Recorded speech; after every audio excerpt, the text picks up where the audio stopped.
जय श्री कल की, जय सिया राम, जय हनुमान। आने वाला समय हर एक मोमेंट पूरे विश्व के लिए बेहद चौंकाने वाला है एवं हर इंसान के लिए ये जो समय चल रहा है, अब ये समय बहुत ही सीरियसली लेने का है।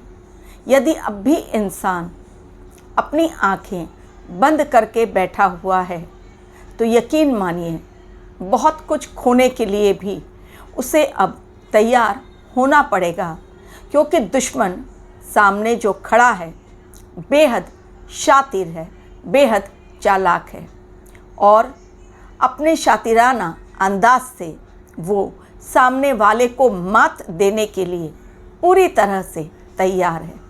लड़ाई तब जीती जा सकती है जब रणनीति तैयार करने वाला एक ऐसा इंसान हो जो कि रणनीति के दांव पेच भी अच्छी तरह से जानता हो।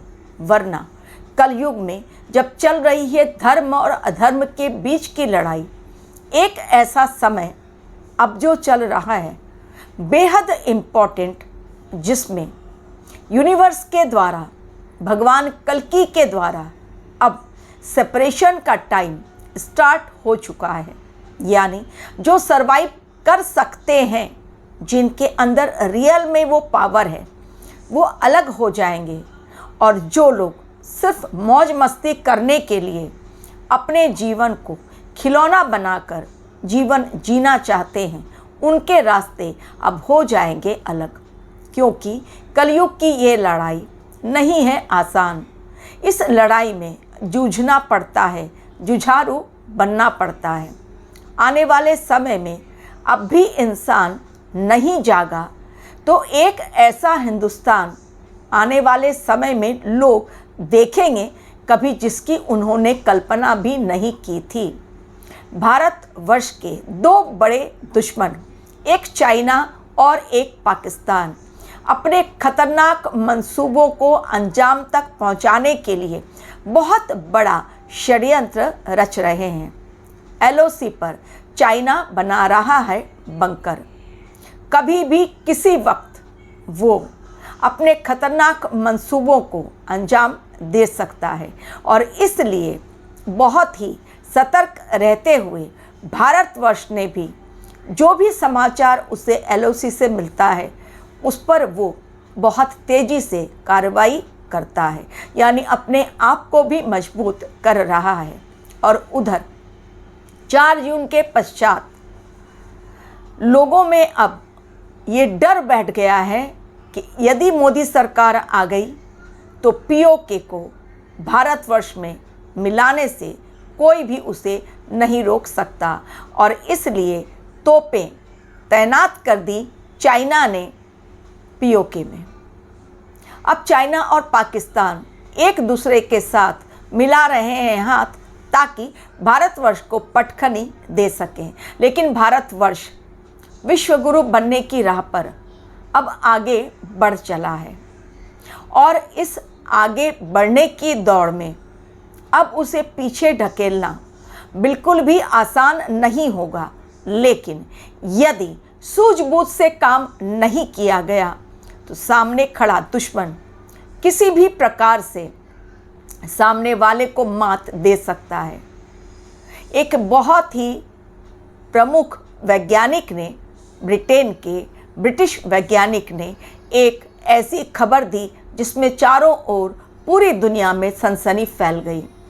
WHO भी सतर्क हो गया और उस ब्रिटिश वैज्ञानिक का कहना कि आने वाली एक बहुत बड़ी महामारी, जिसका वायरस चाइना गुपचुप तरीके से, रहस्यमय तरीके से वो तैयार कर रहा है और यदि ये वायरस लीक हो गया तो फिर दुनिया को खत्म होने में ज़्यादा समय नहीं लगेगा।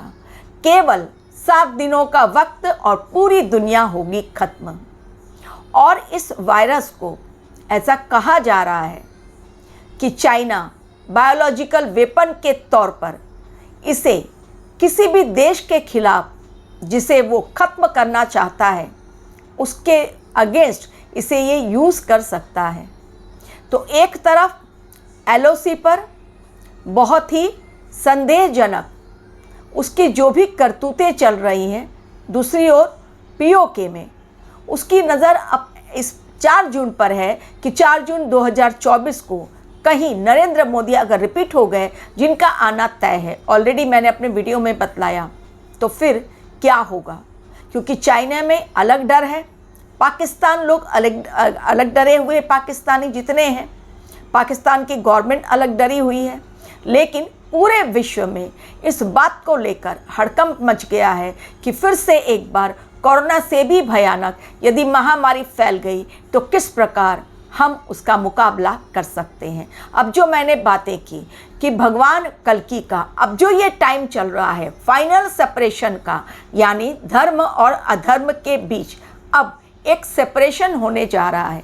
जो लोग अधर्म के रास्ते पर, उनको साइड कर दिया जाएगा कि भाई आप अधर्म के रास्ते पर चल लो और अपने पाप का घड़ा भर लो और अब यहाँ से जाने की तैयारी कर लो। लेकिन ऐसे इंसान जो किसी के पचड़े में नहीं पड़ना चाहते, धर्म के रास्ते पर चलना चाहते हैं और जिन्हें न्यू एरा में प्रवेश दिलाना है, अब उनकी तैयारी भगवान कल्कि ने करनी स्टार्ट कर दी है और सत्ता उन्हीं के हाथों में अब आने वाले समय में यानी 4 जून 2024 को जाएगी, जो कि भारतवर्ष की बागडोर को अपने विज़न के द्वारा बहुत ऊंचाइयों पर ले जाएगा और भारतवर्ष को विश्व गुरु बनाने की क्षमता भी रखता हो। क्योंकि एक अगर ऐसा खिलाड़ी जो अनएक्सपीरियंस्ड है, उसे अगर फील्ड में उतार दिया जाता है, ग्राउंड पर उतार दिया जाता है, तो खुद की लुटिया तो डुबोता ही है, पूरी टीम को भी वो बर्बाद कर देता है।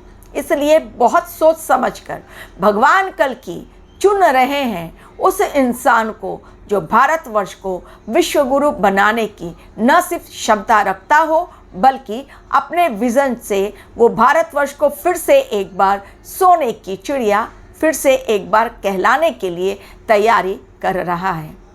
100 टन सोना फिर से एक बार हमारे देश में आ गया है। ये RBI का बहुत स्ट्रॉन्ग स्टेप है। क्यों मंगाया गया इतना सोना अपने देश के लिए, क्या है संकेत इसका, फिर कभी अपने वीडियो में बतलाऊंगी। लेकिन आने वाले समय की रूपरेखा भगवान कल्कि ने ऑलरेडी तय कर दी है, भले ही वो आज के मनुष्यों को दिखलाई नहीं पड़ रही है। Thank you very much for watching my video.